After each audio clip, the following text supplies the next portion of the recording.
Las noticias del día. Estamos de regreso después de ese editorial. Era absolutamente obligado contarlo, referido a cómo la revista italiana L'Espresso ha elegido a Pedro Sánchez como la persona del año. Alguno se reirá, alguno lo celebrará. Crean ustedes que tiene bastante más sentido de lo que parece. No tanto por las cifras macroeconómicas, que son relativamente buenas en algunos aspectos, pero que no pueden hacer olvidar la realidad. Y es que las cifras macroeconómicas pueden ser fantásticas, los bancos y los fondos de inversión se pueden estar llenando los bolsillos y, sin embargo, la gente en esta época del año en España, en el caso de millones de personas, tiene que elegir entre encender la calefacción o comer, lo cual es tristísimo, pero es innegable. Y en ese sentido está claro. Finalmente, Pedro Sánchez, si se observa su comportamiento desde la perspectiva de la agenda globalista, pues hombre, sí, es una persona que destaca. Las cifras de crecimiento económico son mucho mejores que las de la Italia de la Meloni o las de la Alemania de Merz. Eso no tiene vuelta de hoja. El número de creación de puestos de trabajo, a pesar de lo alto que es el desempleo en España, pues hombre, tiene un número récord. Luego es verdad que muchos de los empleos son un desastre, que ese ejército de reserva del proletariado, que son los inmigrantes, han reventado el mercado de trabajo. Todo eso es innegable, pero al mismo tiempo no cabe la menor duda de que España ha conseguido unas cifras récord de empleos, y a eso se suma pues que Pedro Sánchez es absolutamente sumiso a la agenda globalista. ¿Que hay que ir a la guerra de Ucrania? Se va. ¿Que hay que destruir la agricultura para poner plantas solares? Pues se destruye la agricultura. ¿Que hay que someterse a la agenda globalista? Fíjense ustedes que el único logro en el que se habla de libertades y derechos es simplemente el aceptar la agenda homosexual, y así podríamos seguir multiplicando la realidad. Pedro Sánchez es un ejemplo de lo que es una marioneta lacayuna y servil en manos de la agenda globalista, y ahí se le puede premiar, porque efectivamente lo hace de maravilla. No es que no lo haga Macron, no es que no lo haga Starmer, no es que no lo haga Merz, también lo hacen. Pero evidentemente en el caso de Pedro Sánchez se une un cierto crecimiento económico y un cierto crecimiento del empleo, y evidentemente eso le da un cierto plus. Si ustedes le añaden que además de aquí a las elecciones, que serán seguramente en 2 años, porque parece bastante poco creíble que Pedro Sánchez vaya a disolver las cámaras antes de acabar el mandato, pues va a contar con unos 2.400.000 nuevos españoles que en no poca medida lo van a votar, pues piensen ustedes que es muy posible que tengamos dentro de 6 años todavía a Pedro Sánchez en la Moncloa. Y esto hay gente que se resiste a verlo, que se piensa que esta España es la misma España de hace 30 años, y no lo es, pero ni por aproximación, y que se puede llevar sorpresas muy amargas, porque la verdad es que no parece que la oposición a Sánchez esté especialmente espabilada. De eso hablábamos en el editorial, pero tenemos que entrar en nuestro boletín informativo y, como siempre, lo vamos a hacer por el segmento de España. Y, por cierto, seguimos con esa ola de corrupción que parece acercarse cada vez más a José Luis Rodríguez Zapatero y a sus hijas, porque la policía sospecha que el testaferro de Zapatero en una serie de operaciones de escasísima legalidad no es otro que el empresario de Plus Ultra, Julio Martínez Martínez, con el que se reunió, y ya saben ustedes, en una zona en la que no había cobertura, que esa relación vendría desde el año 2012, es decir, más de una década, casi década y media haciendo negocios juntos, y que además se habría articulado a través de viajes y negocios ligados al régimen de Venezuela.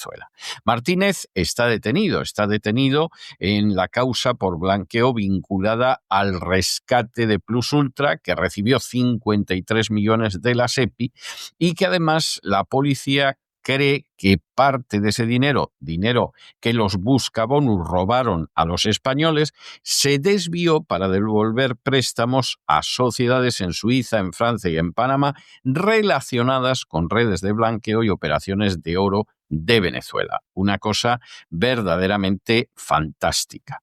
La investigación apunta que además Rodríguez Zapatero presionó directamente al ministro José Luis Ábalos, ahora en prisión y caído en desgracia, y al que entonces era secretario de Estado de Transporte, Pedro Saura, para que Plus Ultra fuera declarada empresa estratégica y se pudiera llevar decenas de millones que previamente habían sacado de los bolsillos de los españoles esa banda de ladrones que son conocidos como la agencia tributaria. Lo dice el Financial Times, no lo digo yo. Y además, para terminarlo de arreglar, lo que se ha detectado también es cómo hay transferencias de Plus Ultra a Julio Martínez y de Julio Martínez a Análisis Relevante Sociedad Limitada, que es la sociedad que trabaja con la agencia de Alba y Laura Rodríguez, que son las hijas de Rodríguez Zapatero. Esto es tremendamente turbio, esto tiene un aspecto que apesta, pero Zapatero siempre ha apestado. Incluso antes de llegar a la Moncloa, Zapatero apestaba, aunque mucha gente no quisiera darse cuenta de ello. Y ahora, pues la peste de la corrupción es verdaderamente insoportable. En fin, analizamos estas y otras noticias que les afectan con la ayuda absolutamente indispensable de María Durán. María, muy buenas noches. Muy buenas tardes, mi querido César. Ya es martes, vamos avanzando en esta semana previa a Navidad y precisamente aprovecho para recordarles que estas Navidades pueden tener un año entero de análisis independiente de todo eso que nadie más le cuenta por solo 52,50 euros. Sí, me ha oído bien, es un 25% de descuento en la suscripción anual a César Vidal Televisión. Es un regalo que se pueden hacer ustedes mismos o a sus seres queridos contra la desinformación, contra la propaganda, a favor de la verdad y la libertad. Se pueden suscribir ya y asegurarse así 12 meses del mejor análisis en español de historia, política, economía y cultura. Esta Navidad se pueden hacer este regalo de criterio propio con el código promocional Feliz Navidad 2025, todo junto y en mayúsculas. Feliz Navidad 2025. Y seguimos hoy mirando a Zapatero, la Unidad de Delincuencia Económica y Fiscal, la UDEF. La UDEF es el equivalente a la UCO, pero en vez de la Guardia Civil de la Policía Nacional, sitúa al empresario Julio Martínez como presunto testaferro del expresidente del gobierno José Luis Rodríguez Zapatero y atención también de sus dos hijas, Alba y Laura Rodríguez Espinosa. Según fuentes policiales, la relación entre ambos se remonta al año 2012, justo después de que Zapatero saliera de Moncloa, y se habría traducido en una estrecha colaboración y también frecuentes viajes a Venezuela, donde el empresario cerró operaciones con el apoyo directo de Zapatero y su agenda de contactos en ese país. Martínez fue detenido, se lo contamos aquí, si recuerdan, en esa causa por blanqueo vinculada a la aerolínea Plus Ultra de 2021, que fue rescatada con 53 millones de euros. Las detenciones se producían la semana pasada. Este rescate de 53 millones de euros, que la UDEF sospecha que no se va a poder devolver, fueron concedidos esos fondos en pandemia y creen los agentes que no se utilizaron solo para garantizar la viabilidad de la compañía, sino también para devolver préstamos a sociedades extranjeras en Suiza, Francia y Panamá. Todas estarían conectadas presuntamente con una red de blanqueo relacionada con operaciones de oro venezolano y pagos ligados a la petrolera PDVSA. El pasado 11 de diciembre la policía registraba la sede de Plus Ultra en Madrid y detenía tanto al presidente de la aerolínea, Julio Martínez Sola, como al consejero delegado Roberto Rosselli y al propio Julio Martínez, ya es casualidad. Todos quedaron posteriormente en libertad provisional con medidas cautelares como la retirada del pasaporte, mientras la causa continúa en fase de análisis económico-financiero. Durante sus pesquisas, la UDEF ha detectado transferencias de Plus Ultra al empresario alicantino que se reunía con Zapatero en secreto. Ayer se lo contamos con todo detalle, y los investigadores creen que esas transferencias transferencias no correspondían a servicios reales, sino que podrían encubrir comisiones por las gestiones atribuidas a Zapatero para facilitar el rescate de Plus Ultra. El medio español The Objective, además, ha desvelado que el expresidente Zapatero intercedió directamente ante el que era ministro de Transportes en la pandemia, José Luis Ábalos, hoy en la cárcel, para que Plus Ultra fuera considerada una empresa viable, a pesar de que no lo era, y estratégica, que tampoco era, pero era una condición imprescindible para acceder al Fondo de Apoyo a la Solvencia de Empresas Estratégicas, el FASEE, gestionado por la propia SEPI, ahora en el punto de mira por presunta corrupción y dependiente del Ministerio de Hacienda. Zapatero se desplazó personalmente a la sede de Hacienda en el Paseo de la Castellana para reunirse con Ábalos y, según las fuentes consultadas, exigir que se concediera ese rescate. La presión se habría canalizado a través del entonces secretario de Estado de Transportes, Pedro Saura, cuya firma resultaba también clave para otorgar esa calificación de estratégica a la empresa. El diseño del FASE reservaba esa etiqueta a compañías con un peso relevante en la economía o cuya caída supusiera un riesgo para el sector. Plus Ultra no lo era, operaba el 0,03% de los vuelos en España, ocupaba el puesto 166 entre las aerolíneas activas y contaba solo con 4 aviones arrendados, de los cuales solo uno estaba operativo en el momento de pedir la ayuda, además de que acumulaba pérdidas. La UDEF cree que Zapatero no actuó al presionar para ese rescate de forma altruista, ya que aunque no se ha detectado un retorno directo de dinero al expresidente, los agentes sí que han encontrado transferencias desde sociedades controladas por Julio Martínez Martínez a Análisis Relevante SL, la empresa de consultoría y diseño que figura como vehículo de la relación comercial con la agencia gestionada por Alba y Laura Zapatero. Oficialmente, los encargos incluían informes sobre mercados iberoamericanos y el diseño de logotipos, pero los investigadores sospechan que esos servicios pudieron servir de cobertura para canalizar pagos que no se corresponden con una contraprestación real acorde a las cantidades facturadas.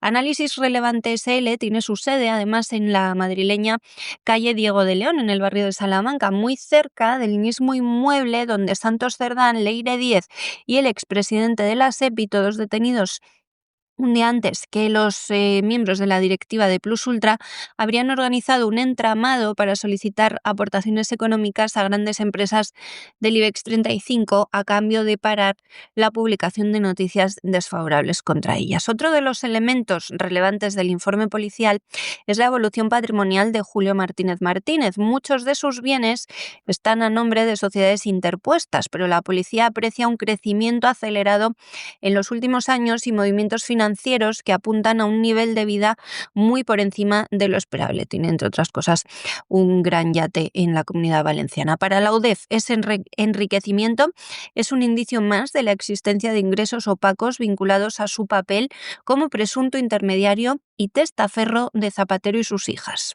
Y si las cosas en el Partido Socialista andan manga por hombro, pues no crean ustedes que en la oposición andan muy allá, porque en Vox ahora mismo hay un tremendo lío relacionado con la que hasta hace poco era su organización juvenil, entre acusaciones relacionadas con las donaciones de la Gota Fría de Valencia. Vamos a intentar hacer un poco historia para que ustedes se den cuenta de cómo va la cosa. En torno al año 2023, o sea, hace poquito tiempo, surge en el seno de Vox una organización juvenil. Esto a Vox le venía muy bien porque efectivamente, bueno, pues Vox tiene una militancia y un caladero de votos que es gente bastante mayor, o sea, no nos vamos a engañar, ahí hay desde nostálgicos del franquismo a pensionistas aterrorizados por el panorama que han ido dejando Rajoy antes y Sánchez ahora, pero al mismo tiempo hay un tremendo caladero potencial de voto joven que está muy desilusionado, por supuesto, con el Partido Socialista, pero que encuentra intolerable la postura apática, gris, blandorra del Partido Popular. Y efectivamente, ahí Vox tenía muchísima posibilidad de poder capitalizar esa situación. Y así surge una organización que se llama Revuelta. Surge en el año 2023 y la dirige Jaime Hernández. Revuelta empieza a crecer tremendamente, empieza a crecer porque es gente joven, porque es gente entusiasta, porque aprovechan las protestas delante de la sede del Partido Socialista en Ferraz, porque en un momento determinado se suman acciones de carácter solidario, como fue el caso de la gota fría en Valencia o como fueron los incendios, y porque además aprovechan muy bien las redes sociales. Y en un momento determinado, pues ahí lo que sucede es que Revuelta se convierte en algo tremendamente importante. Esa es la historia que. Pero en medio de esa situación, dentro de Vox hay una incomodidad. Lo que es la cúpula, que es una cúpula muy reducida en torno a Santiago Abascal, que quiere controlar absolutamente todo, se empieza a sentir inquieta porque hay un sector del partido que no consiguen controlar del todo, como han hecho con otros sectores del partido, y porque además ese sector es juvenil y es crítico con las decisiones que toma la cúpula y deciden cortar por lo sano.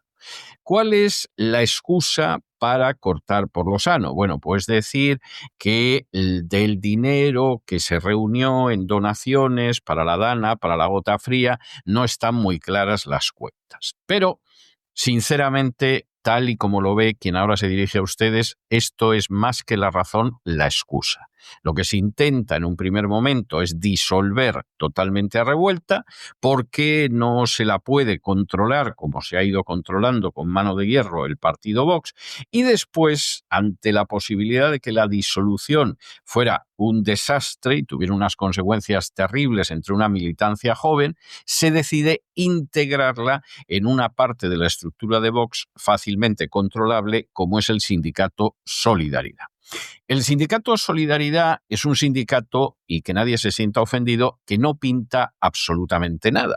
No todo es la culpa del sindicato Solidaridad, es que también el sistema sindical diseñado por el sistema español del 78, pues prácticamente no deja sitio para el sindicato. Crear un sindicato por parte de Vox es un disparate, pero como hay un sector de Vox, que es gente que viene de Falange Española, es un sector relativamente importante, tiene incluso algún eurodiputado, y es un sector que se cree que está España, por lo visto es igual que la del año 36, pues esa tentación que tuvo Falange de avanzar en el sindicalismo, que no lo conseguiría hasta la dictadura de Franco, no desde luego durante la Segunda República, donde no pasó de ser algo, pero muy mínimamente testimonial, aparece en Vox y se crea el sindicato Solidaridad, que no tiene prácticamente ningún peso en el mundo sindical, y es lógico que así sea.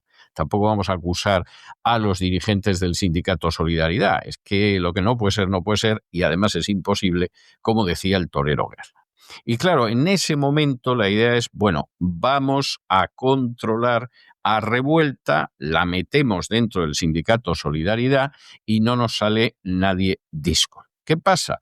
Hombre, pues que ese intento de absorber dentro de Solidaridad Revuelta, que es un disparate, evidentemente tenía que fracasar y fracasó. Revuelta puso pie en pared, dijo que ni hablar, y en un momento determinado, pues lo que sucede es que el tono de agresividad entre las dos partes va creciendo.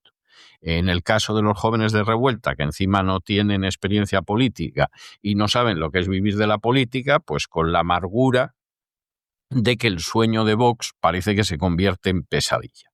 Y inmediatamente empiezan las filtraciones en que cada una de las partes, insistimos, que forman parte de Vox, tanto la cúpula como Revuelta, empiezan a ponerse cual no digan dueñas, y en un momento determinado Vox se desmarca de Revuelta y además la responsabiliza por la gestión de fondos.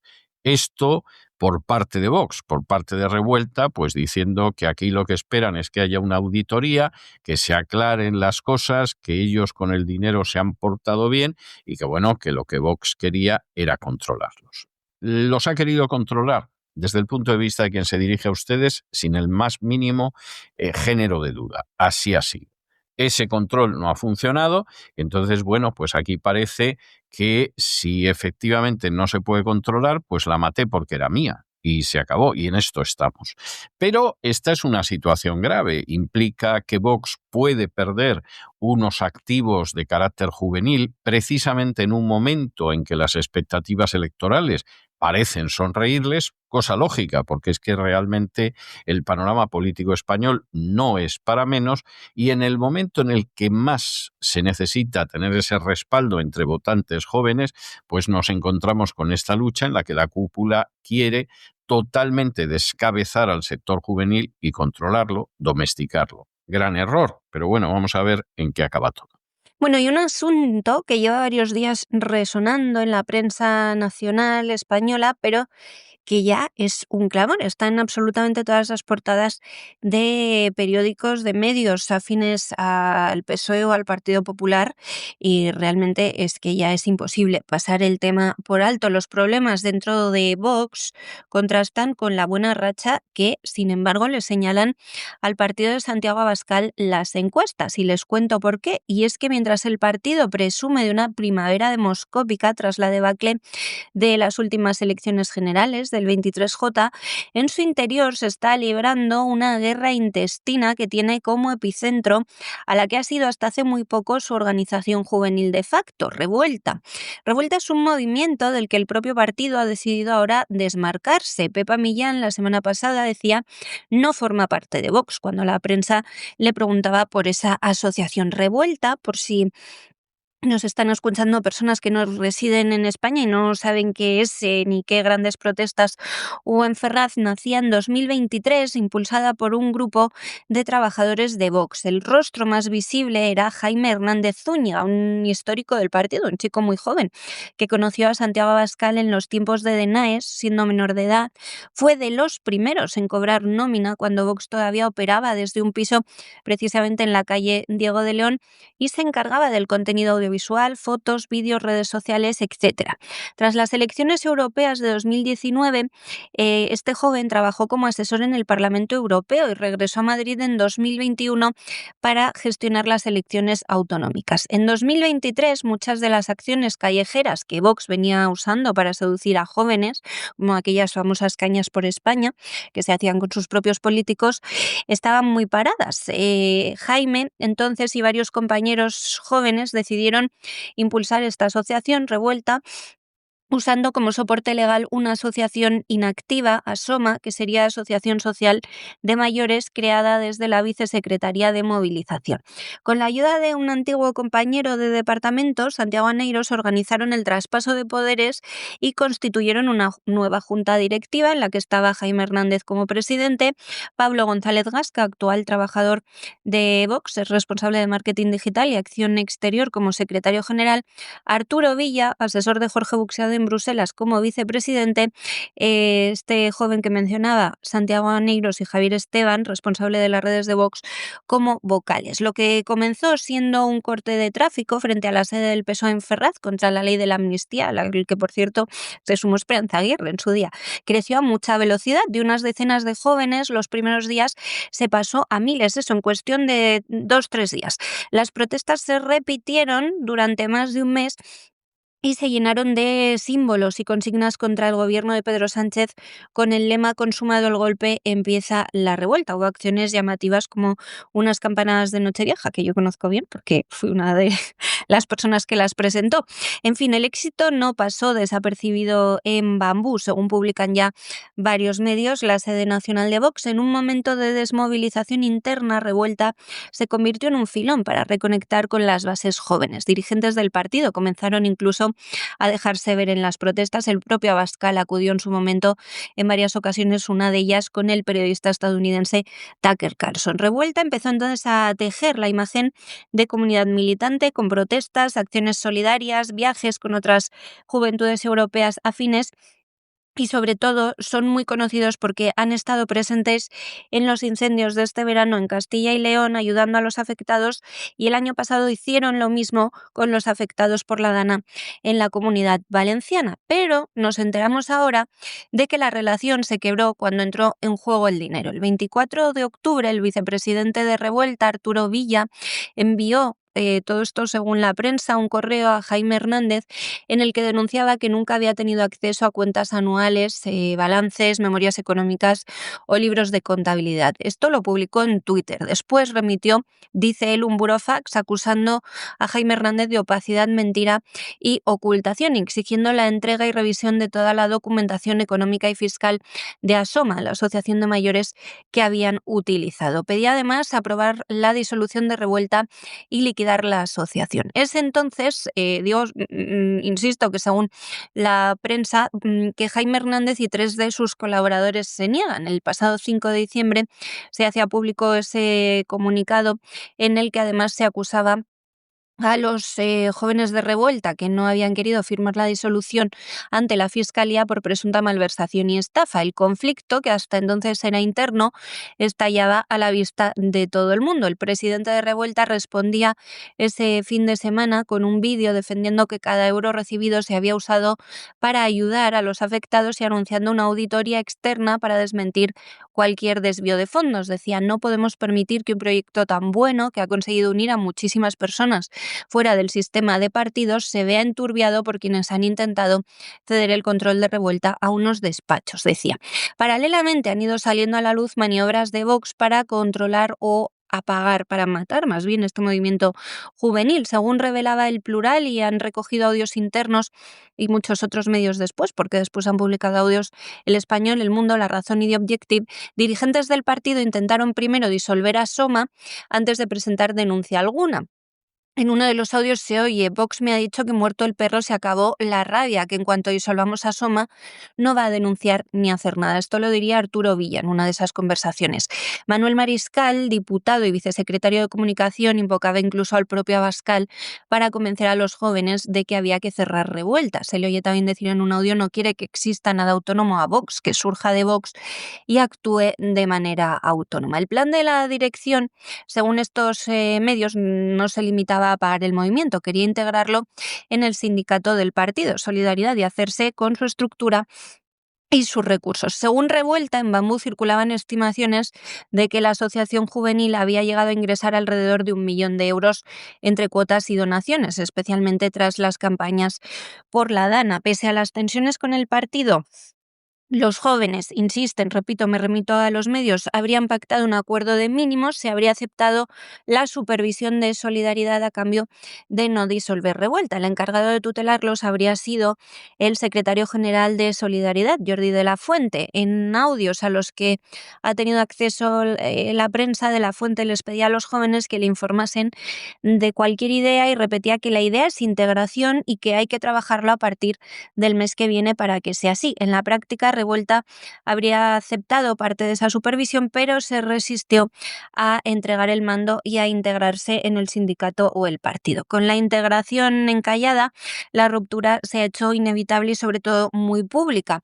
Vox parece ser no ha conseguido consumar su OPA sobre sus juventudes, mientras el propio Jaime Hernández habría sido despedido del partido en 2024, aunque se mantenía vinculado a él a través de una empresa externa de eventos. Cuando la dirección planteó descabalgarlo de Revuelta, surgieron nuevas voces internas pidiendo transparencia. El conflicto ha concluido en un cruce de comunicados en público, denuncias ante la Fiscalía y acusaciones mutuas. Vox sostiene que actuó al detectar indicios de irregularidades en las donaciones. La asociación, por su parte, se siente víctima de un intento de control total del partido. Asegura esperar los resultados de la auditoría para demostrar en próximos días que no se han lucrado y que todas las donaciones se usaron para sus fines, y admite, eso sí, errores de forma como no haber actualizado los estatutos de Asoma, la asociación creada por Vox en 2021, sobre la que se levantó después la estructura. Y nos vamos a Hispanoamérica, porque el Congreso de los Estados Unidos se ha movilizado, como era de esperar desde hacía tiempo, contra las acciones de Donald Trump contra Venezuela y precisamente después de la muerte de 8 personas más. el Mando Sur de los Estados Unidos ha anunciado la muerte de 8 personas más en bombardeos contra 3 embarcaciones que llevó a cabo la Fuerza de Tarea Conjunta Lanza del Sur. Bueno, como siempre, la idea es que efectivamente esta gente se dedica al narcotráfico, como si esto justificara la situación. La realidad es que no sabemos cuántos de los muertos efectivamente se dedicaban al narcotráfico y cuántos es pobre gente que pillaba por ahí, pero es que a lo tonto, lo cierto es que ahora mismo hay un despliegue de 15.000 soldados en torno a Venezuela, que esa amenaza se está extendiendo también a Colombia y que los muertos, los asesinados, porque esto es lo que se llama con un eufemismo ejecuciones extrajudiciales, estos son asesinatos. No se puede hacer esto. Si esto tuviera lugar en el territorio de Estados Unidos, estarían detenidos los que iban en esos barcos, porque no se puede actuar con delincuentes de esa manera. Se les detiene, se les lleva ante el juez, se les juzga y se les condena dado el caso, pero no se les mata. Y aquí llevamos casi un centenar de muertos, que se dice pronto. Claro, Donald Trump sigue presionando con la posibilidad de operaciones por tierra, sigue haciendo referencia a esa gente horrible que trae drogas a Estados Unidos, pero este discurso no se lo cree prácticamente nadie, y más en unos momentos en que la mayoría de los ciudadanos americanos somos contrarios a una intervención armada en Venezuela. ¿A qué estamos asistiendo aquí? Aquí estamos asistiendo a una serie de medidas de presión creciente que pagan los que van en los barcos, que en algunos casos serán narcos, pero no por eso pierden el derecho a ser juzgados de manera justa. En otros casos son pobres inocentes que se han ido al fondo del mar exactamente igual. Y la idea es que esto acabe amedrentando a Maduro para que se marche antes de las elecciones de midterm. Estamos hablando de poco menos de un año. O, si no se marcha, para que en un momento determinado pues haya gente de su entorno que decida derribarlo y entonces que cambie el régimen. Ese es el plan y lo demás son músicas celestiales, porque si Donald Trump quisiera acabar con el narcotráfico, estaría invadiendo el Canadá, estaría invadiendo México, estaría invadiendo Honduras y no habría ni mucho menos indultado a un narcotraficante que fue el presidente de Honduras y que ahora mismo cumplía condena en Estados Unidos. Y esto es evidente. Como en el Congreso hay un temor creciente a que Donald Trump acabe arrastrando a una guerra al país, cosa que para quien ahora se dirige a ustedes es un tanto discutible y lejana, pero hay indicios de que podría ser así. Esta semana la Cámara de Representantes va a votar 2 resoluciones de poderes de guerra que en última instancia lo que implican es hacer cumplir una constitución que desde la guerra de Vietnam aquí no ha cumplido prácticamente ningún presidente. Y es que no puede haber una guerra sin una declaración previa que no corresponde a la Casa Blanca constitucionalmente, sino al Congreso. Como además de esto en la Cámara de Representantes, pues el Senado también está llevando a cabo una serie de medidas de presión legislativa parecidas, pues vamos a tener una batalla legal. ¿Qué sucede finalmente en medio de todo esto? Bueno, pues quien ahora se dirige a ustedes tiene una idea bastante clara de lo que aquí está en juego.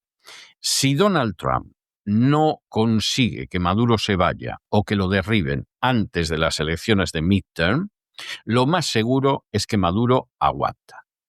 De manera que Maduro verá si le merece la pena irse o no le merece la pena irse, pero Maduro aguanta. Porque las elecciones de midterm, tal y como van las cosas, y salvo que Donald Trump, pues no sé, consiga sacarse no un conejo, un canguro de la chistera, las van a ganar los demócratas o las van a perder los republicanos, sería más exacto. Y efectivamente, con la pérdida de la mayoría tras las elecciones de midterm, Donald Trump va a verse muy limitado en la segunda parte de su mandato. Y en este sentido, todavía más a la hora de pretender invadir Venezuela o de llegar a una solución armada con Venezuela. Si Maduro consigue aguantar hasta las elecciones de midterm, ya Maduro se va a poner muy duro el que se le pueda desalojar del poder. Si se va antes, pues evidentemente hasta las elecciones de midterm habrá que ver cómo vende esto Donald Trump para conseguir recuperar a una parte del movimiento MAGA que está muy desilusionada y seguir con un ejercicio del poder bastante tranquilo y sin obstáculos. Pero esa es la cuestión de fondo. Y no hay más, ni drogas, ni la libertad, ni el mundo libre, ni cosa parecida. ¿Qué estamos hablando? Y no hay nada más que leer el documento de política exterior de Donald Trump de la lucha por las materias primas en el mundo y, por lo tanto, el control sobre los países productores de materias primas. Luego esos países pueden ser democráticos, pueden no serlo, pueden tener una inclinación política, pueden tener la contraria, pero aquí lo que se está discutiendo no es ni la libertad, ni la democracia, ni cosa parecida, como reconocía el belicista Lindsey Graham al hablar de Ucrania. Aquí se está discutiendo quién controla las materias primas y Venezuela es importante en ese sentido. Ahora bien, que Maduro aguanta, que no lo derriban para las elecciones de midterm, pues el régimen venezolano aguanta. No sabemos por cuánto tiempo, pero lo suyo es que aguante.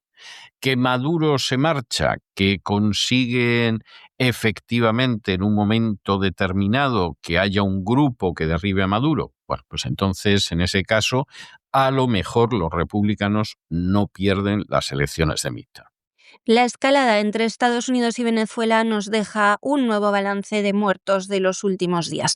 El ejército estadounidense anunció en la madrugada de este martes la muerte de otras 8 personas en ataques contra 3 embarcaciones distintas en aguas del Pacífico, dentro de su campaña con la que asegura buscar el fin del narcotráfico. Un total de 8 narcoterroristas hombres murieron durante estas acciones, 3 en la primera embarcación, 2 en la segunda y 3 en la tercera, informaba el Mando Sur, el SOFCOM, en su cuenta de X, antes Twitter. En paralelo, el Congreso se está movilizando para poner límites a la ofensiva de Donald Trump, que se ha traducido en la movilización de 15.000 soldados estadounidenses frente a Venezuela. Trump, por su parte, no ha rebajado el tono. Ahora vamos a empezar por tierra, decía el viernes por la tarde desde el despacho Oval, y se reafirmaba: por tierra es mucho más fácil y esto va a empezar a suceder. El presidente insistía entonces, además, en que su ofensiva no se va a limitar a Venezuela. No tiene por qué ser necesariamente en Venezuela. El objetivo son las personas que traen drogas a nuestro país, afirmaba, señalando también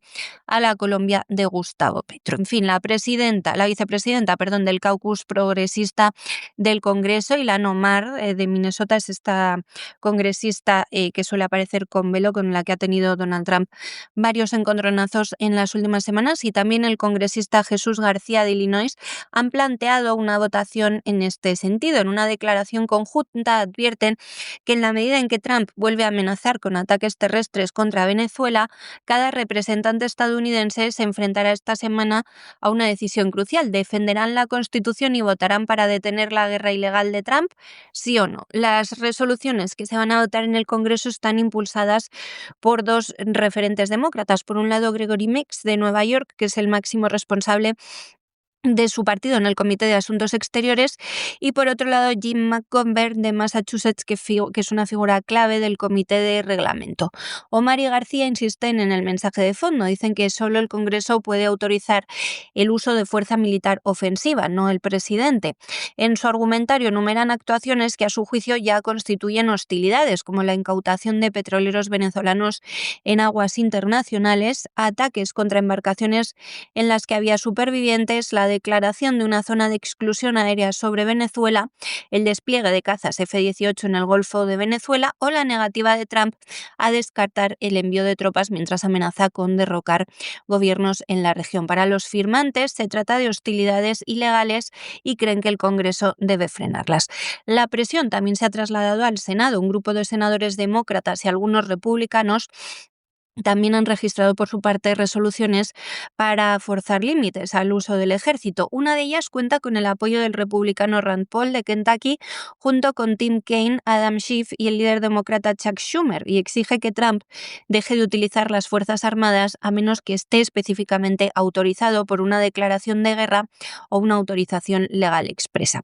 El recorrido de estos procesos en Congreso y Senado, sin embargo, es políticamente complejo, porque para que estas iniciativas sean vinculantes deben ser aprobadas por ambas cámaras y enviadas al presidente. Después, Trump podría vetarlas, y para superar ese veto harían falta nuevas votaciones de 2/3 en Cámara, Congreso y Senado, un escenario improbable. Aún así, una derrota parlamentaria, aunque no se acabe convirtiendo en ley, si Trump simplemente las veta, sería un golpe político relevante para la Casa Blanca en este momento. Por eso el gobierno ya se prepara para una semana de presión intensa en Washington. El secretario de Defensa, Pete Hegseth, y el secretario de Estado, Marco Rubio, han convocado reuniones informativas clasificadas para explicar en el Congreso la estrategia en el Caribe. Esta nueva ofensiva legislativa llega además tras la incautación de ese petrolero frente a las costas de Venezuela la semana pasada. Aquí se lo contamos, un episodio que ha vuelto a elevar la tensión en la región. El Congreso encara la recta del fin de año con varias resoluciones pendientes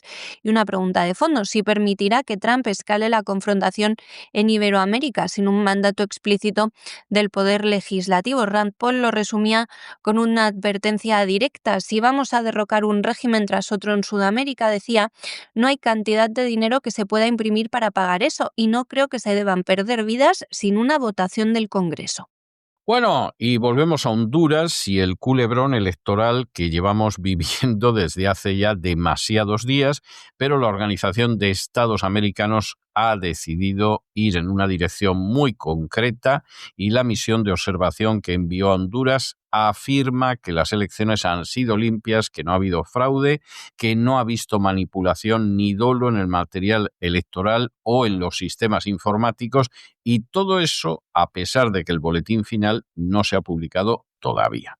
Que hombre, que fallos y retrasos hubo, que falta de pericia también hubo, pero fraude electoral no. Y esto finalmente acaba en lo que era previsible, con el recuento que ya está casi cerrado, más del 99,5% de las actas.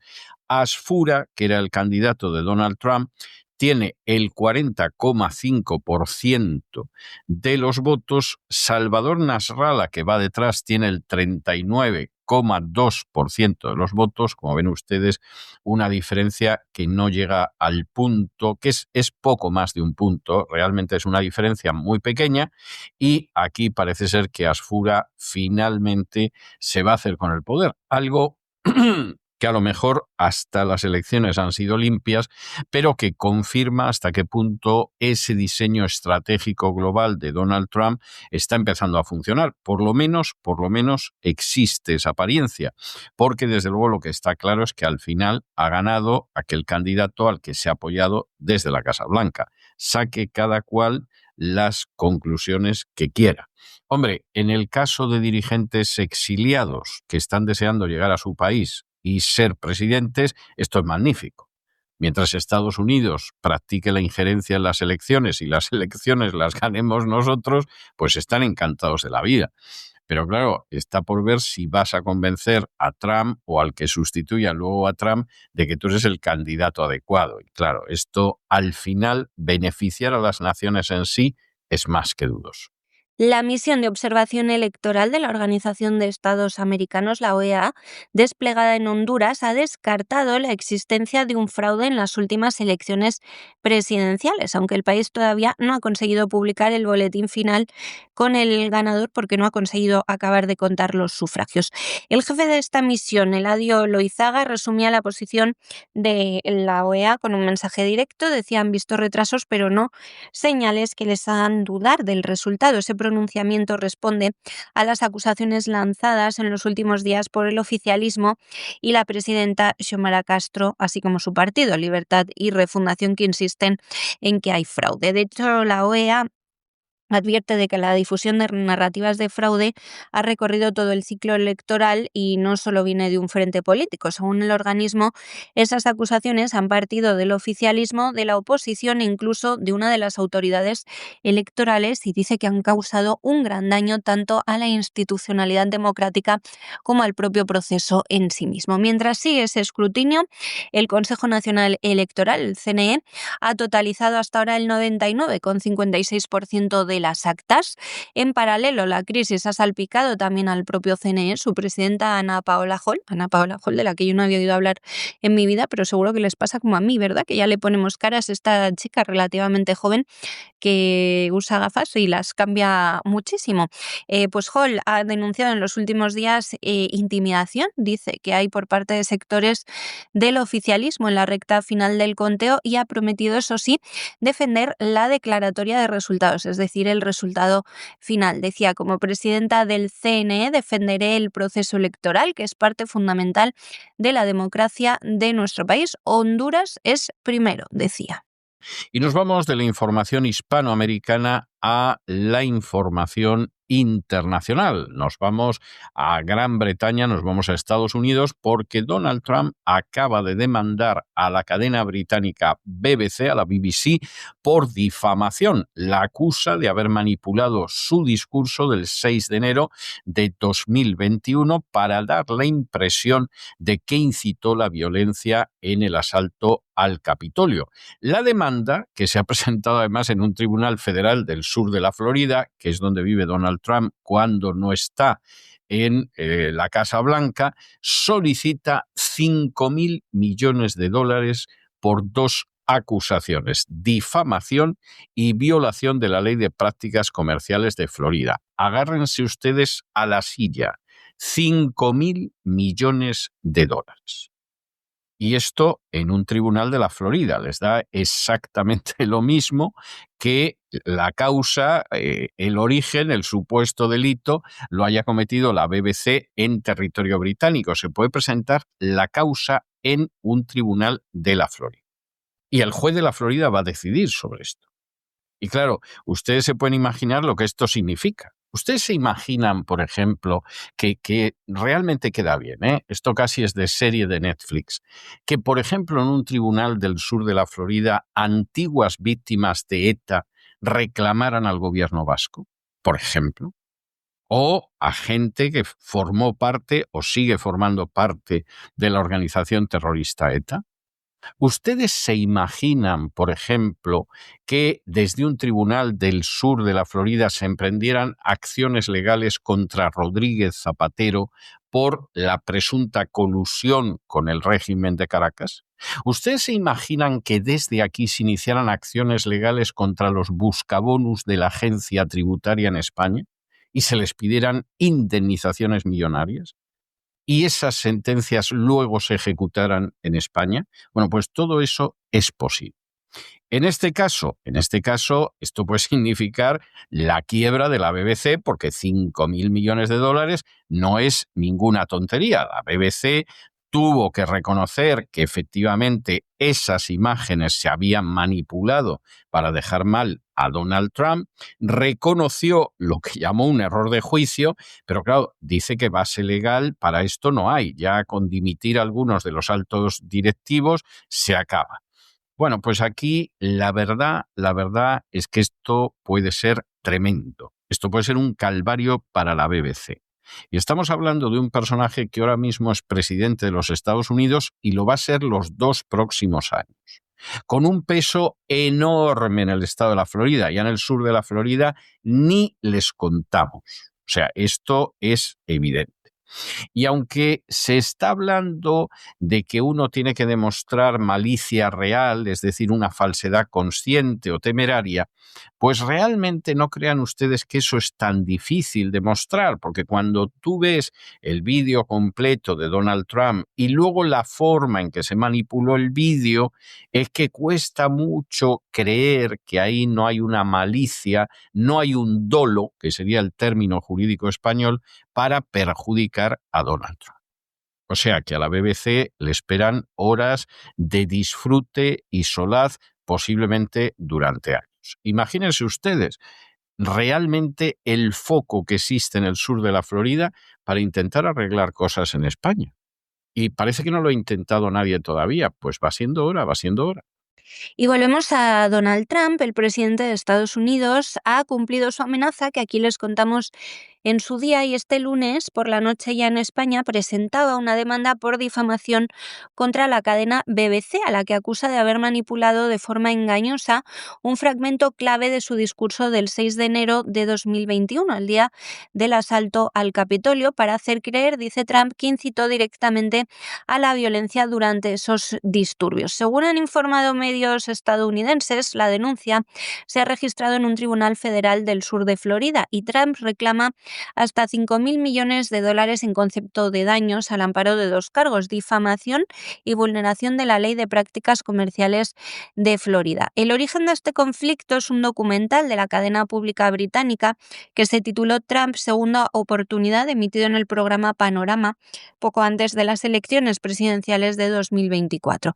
La defensa del mandatario sostiene que la BBC cosió secciones separadas de su discurso, separadas por más de una hora incluso, para dar a entender que Trump pretendía caminar con sus seguidores hasta el Capitolio y que les animó a luchar como demonios en un sentido literal e inmediato, construyendo un relato audiovisual que, según su versión, no se corresponde con la secuencia real de sus palabras. Trump califica esa edición de vídeo que se hizo de falsa, difamatoria y también maliciosa, y argumenta que el montaje alteró el significado de su discurso ante millones de espectadores, con un impacto directo en su reputación y en la percepción pública de su papel en los hechos del 6 de enero del 21. En su demanda, el presidente insiste en que el documental cruzó una línea al presentar como una llamada explícita a la violencia lo que en realidad fue un mensaje político manipulado por la selección y el orden de los fragmentos. La BBC, por su parte, ya admitió, cuando Trump amenazó en primer lugar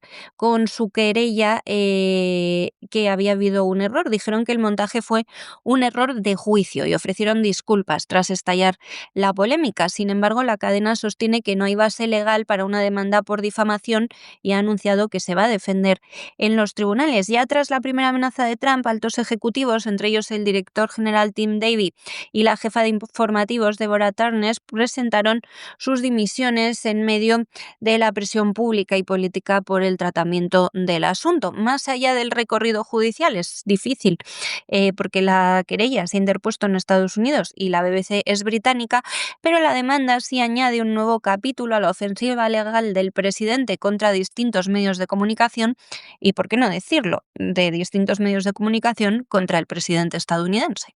Y nos vamos a continuación a la Unión Europea. Gran Bretaña se marchó de la Unión Europea en un ejercicio de sensatez que honra a los británicos y que, claro, se daban cuenta de lo que era aquello, pero la Unión Europea sigue y en estos momentos lo que hay es una auténtica oleada de protestas de los agricultores de media Europa. Hombre, en el caso de Francia se nota mucho porque los agricultores franceses, a fin de cuentas, son los protagonistas de la mayor agricultura de toda la Unión Europea y están bloqueando carreteras y están bloqueando ciudades con tractores y están haciendo una reedición, pero corregida y aumentada, de lo que fueron las revueltas de 2024.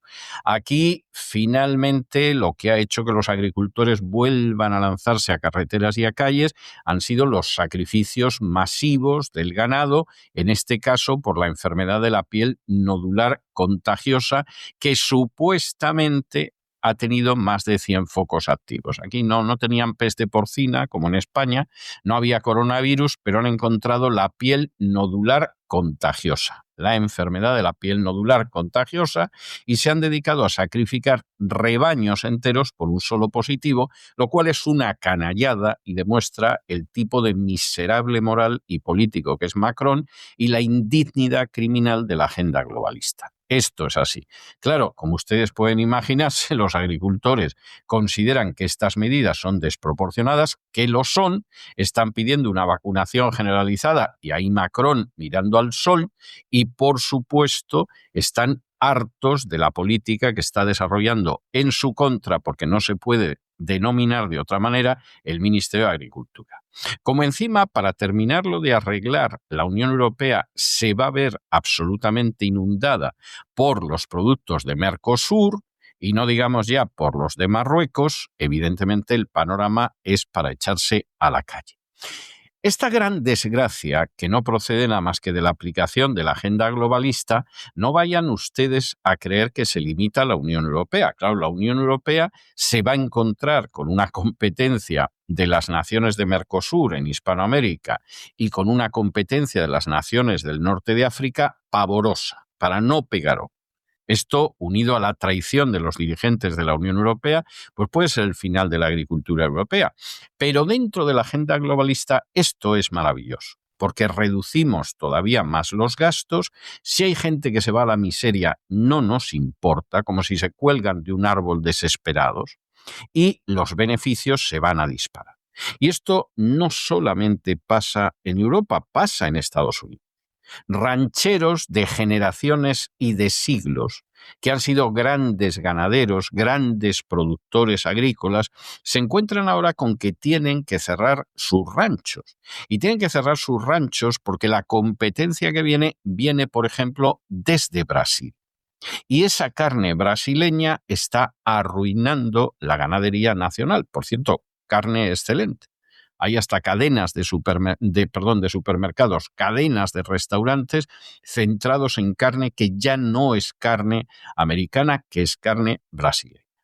Y es lo mismo, porque efectivamente los que quieren llenarse los bolsillos les da lo mismo si viven en Europa o si viven en Estados Unidos. Les interesa llenar más sus arcas.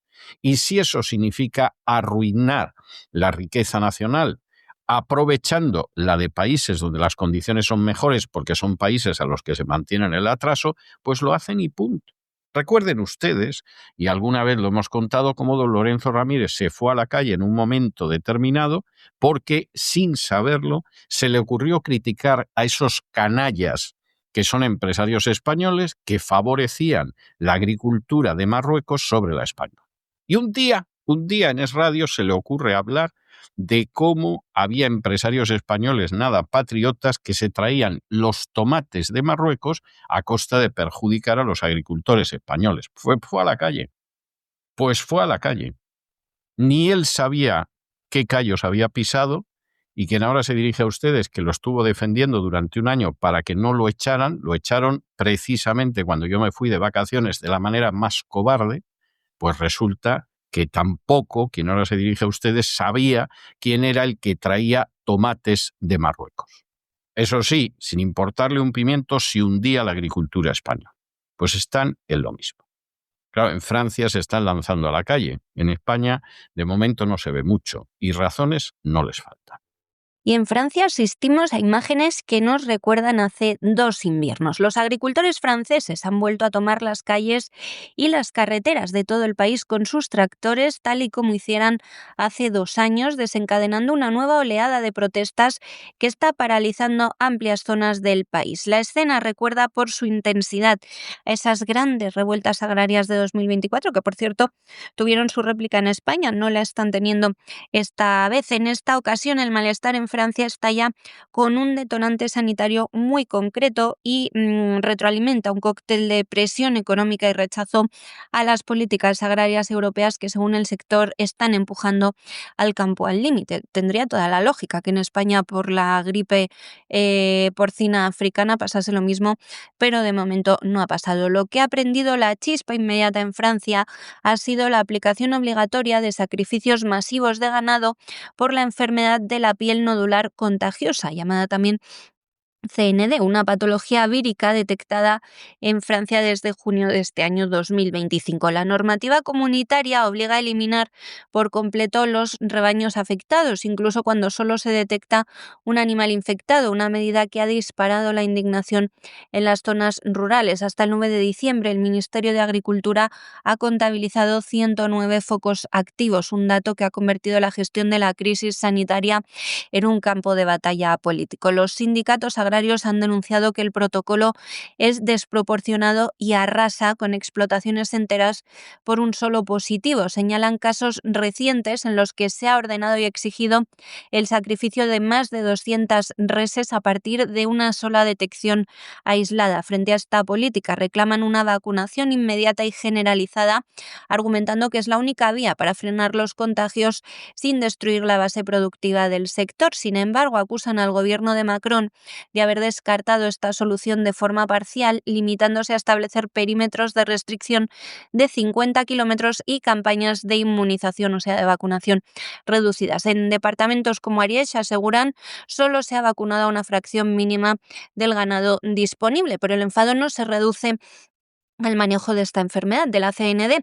En la calle, los agricultores conectan esta crisis con un malestar de fondo profundo contra la política agraria común, la PAC de la Unión Europea, a la que reprochan que favorece a los grandes grupos agroindustriales, mientras que asfixia a las explotaciones familiares con exigencias medioambientales crecientes, costes energéticos elevados y restricciones de agua cada vez más severas. El discurso que se repite en las calles, en las movilizaciones de los agricultores y ganaderos es claro. Dicen, no se puede exigir más y pagar menos, y la sensación de abandono se ha convertido en la gasolina de una protesta que no termina de apagarse. En ese clima, el acuerdo comercial entre la Unión Europea y Mercosur, pendiente de debate en el Parlamento Europeo dentro de unos pocos días, se ha convertido en uno de los principales objetivos de las tractoradas. El sector teme una avalancha de importaciones a menor precio desde Iberoamérica, producidas, según denuncian, con estándares sanitarios y laborales